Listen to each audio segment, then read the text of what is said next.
नमस्कार, माझे नाव प्रतीक्षा संपत मेमाने. मी इयत्ता 4थी मध्ये शिकत आहे. माझ्या शाळेचे नाव जिल्हा परिषद प्राथमिक शाळा पारग. मी आज तुम्हाला मी ऐकलेल्या वर्गातल्या मूर्ख गाढव बोधकथा सांगणार आहे. एकदा एक गाढव जंगलात चरण्यासाठी गेले होते. चरता चरता थोड्या अंतरावर त्याला एक सिंह मरून पडलेला दिसला. तो त्या सिंहाजवळ गेला. त्याला पाहिल्यावर गाढवाला एक कल्पना सुचली.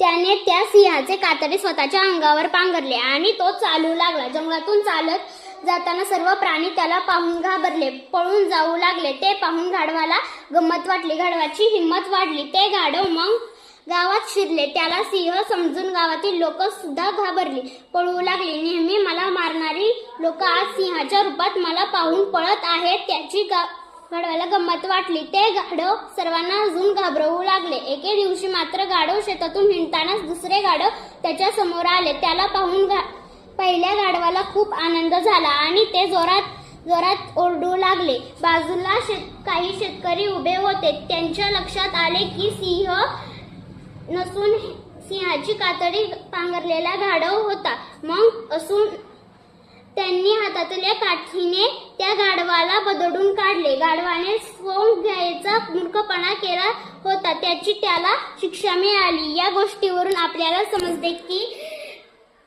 कधी कोणाचे ढोंग करू नये.